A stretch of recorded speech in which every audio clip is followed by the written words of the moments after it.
dan dalam Tuhan Yesus Kristus.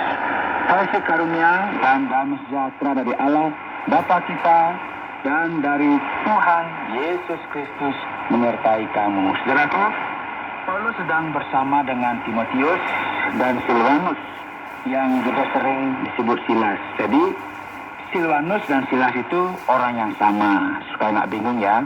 Nah, Paulus kemudian memberikan salamnya seperti biasa dengan berkata, kasih karunia dan damai sejahtera dari Allah dan dari Tuhan Yesus Kristus.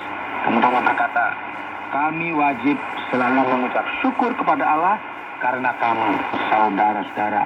Dan memang patutlah demikian, karena imanmu makin bertambah dan kasihmu seorang akan yang lain makin kuat di antara kamu.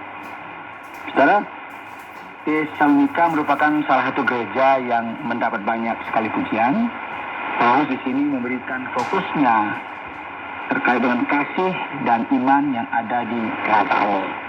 Lanjutkan, sehingga dalam jemaat-jemaat Allah kami sendiri bermegah tentang kamu karena ketabahanmu dan imanmu dalam segala penganiayaan dan penindasan yang kamu derita.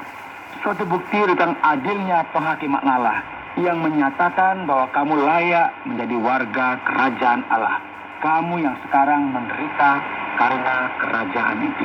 Saudara, gereja di Tesalonika merupakan sebuah gereja yang kita bisa lihat di dalam Kisah Para Rasul pasal 17, dan gereja ini lahir di tengah sebuah kekacauan yang besar, dan pada waktu itu kita tahu melibatkan beberapa orang Yahudi.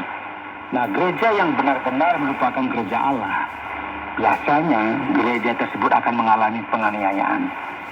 Penganiayaan adalah sebuah pergumulan, dan ini merupakan sebuah tanda yang konstan, yang selalu ada, yang menerpa gereja Kristen. Dan tidak hanya dalam perjanjian baru, namun juga di masa-masa sekarang di seluruh dunia. Dan faktanya, saudara, ini merupakan sesuatu yang mengejutkan, karena ini merupakan waktu seperti sekarang ini, di mana semua orang sedang berbicara mengenai hak asasi manusia.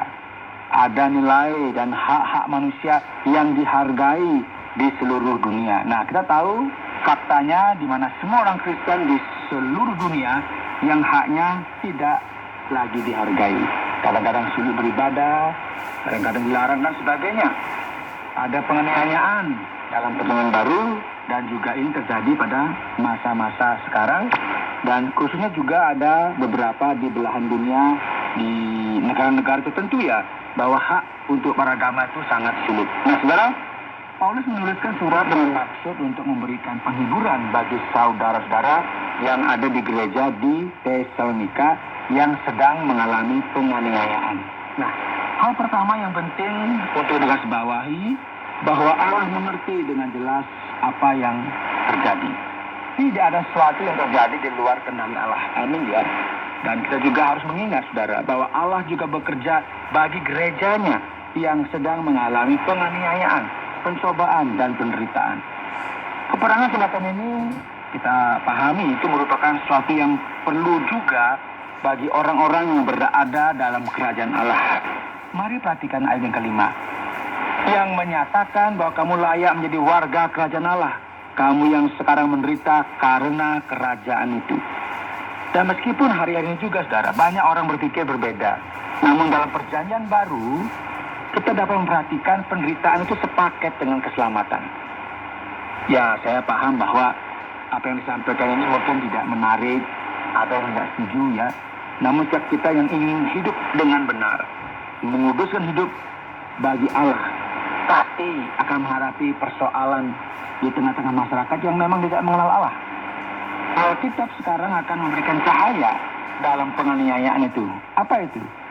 Mari kita perhatikan, sebab memang adil bagi Allah untuk membalaskan penindasan kepada mereka yang menindas kamu, dan untuk memberikan kelegaan kepada kamu yang ditindas, dan juga kepada kami pada waktu Tuhan Yesus dari dalam sorga menyatakan dirinya bersama-sama dengan malaikat-malaikatnya dalam kuasanya di dalam api yang menyala-nyala.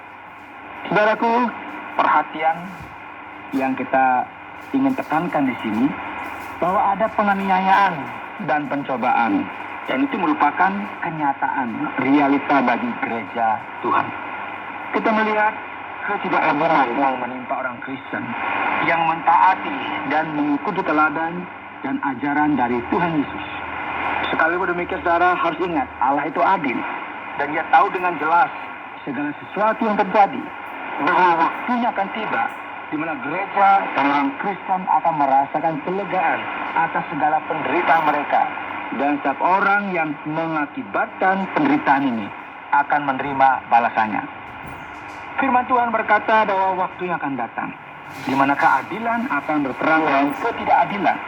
Dan ini merupakan, kita bisa katakan, waktu yang bersifat eskatologis, di mana saat Kristus akan datang kembali.